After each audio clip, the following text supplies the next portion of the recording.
Manipulation एक ऐसा खेल जो हाथों से नहीं, दिमाग से खेला जाता है। कुछ लोग तुम्हें चोट नहीं पहुंचाते, वे बस तुम्हारी रियलिटी बदल देते हैं, धीरे धीरे, इतना धीरे कि एक दिन तुम अपने ही विचारों पर शक करने लगते हो। अरिस्टोटल ने कहा था, मनुष्य एक सामाजिक प्राणी है। इंसान को कनेक्शन चाहिए, एक्सेप्टेंस चाहिए, बिलोंगिंग चाहिए, और यही जरूरत उसे वल्नरेबल बनाती है। क्योंकि जो इंसान तुम्हारी इमोशनल नीड्स समझ ले, वह तुम्हें इन्फ्लुएंस कर सकता है।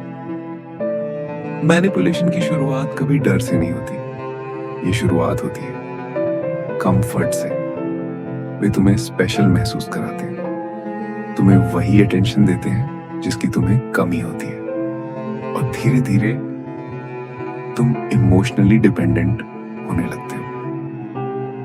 फिर एक दिन वे बदलते हैं, रिप्लाईज देर से आने लगते हैं, बिहेवियर कोल्ड हो जाता है, डिस्टेंस बढ़ने लगती है, और तुम खुद को ब्लेम करने लगते हो। क्या गलती मेरी है? यही मैनिपुलेशन का सबसे डेंजरस फेज है, जब सामने वाला तुम्हारे इमोशंस कंट्रोल करने लगे और तुम्हें एहसास भी ना हो। निकोलो मकियावेली ने लिखा था, अगर लोगों को कंट्रोल करना है तो उनके फियर और डिजायर को समझो, क्योंकि इंसान लॉजिक से कम, इमोशन से ज्यादा चलता है। अगर कोई तुम्हारे फियर्स पहचान ले तो वह तुम्हें प्रिडिक्ट कर सकता है, और अगर कोई तुम्हारी डिजायर्स पहचान ले तो वह तुम्हें कंट्रोल कर सकता है। इसीलिए मैनिपुलेटर्स तुम्हारी इनसिक्योरिटीज स्टडी करते हैं, तुम्हारी लोनलीनेस, तुम्हारी इनसिक्योरिटी, तुम्हारा अकेले होने का डर। अब मॉडर्न एग्जांपल देखो, कियोटोका अयानो कोजी।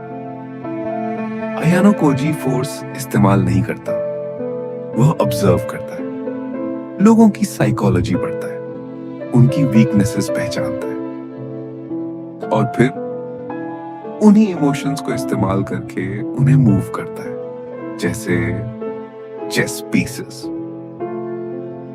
सबसे इंटरेस्टिंग बात, वह इमोशन से नहीं चलता, वह कॉन्शियसली कंट्रोल करता है, और यही उसे डेंजरस बनाता है। क्योंकि ज्यादातर लोग अपने इमोशन से ड्रिवन होते हैं, लेकिन मैनिपुलेटर तुम्हारे इमोशंस को स्टडी करता है। कुछ मैनिपुलेटर्स लव इस्तेमाल करते हैं, कुछ गिल्ट, कुछ सिंपैथी, और कुछ साइलेंस।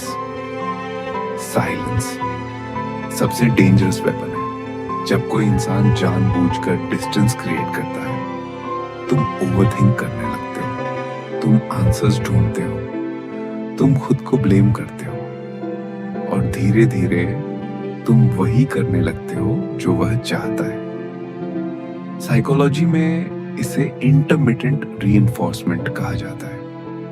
कभी अफेक्शन, कभी कोल्डनेस, कभी अटेंशन, कभी डिस्टेंस, और यही पैटर्न सबसे स्ट्रॉन्गेस्ट इमोशनल अटैचमेंट क्रिएट करता है। इसीलिए टॉक्सिक रिलेशनशिप्स इतने एडिक्टिव लगते हैं। कार्ल जोंग ने कहा था, जब तक तुम अनकॉन्शियस को कॉन्शियस नहीं बनाओगे, वह तुम्हारी जिंदगी चलाएगा और तुम उसे फेट कहोगे।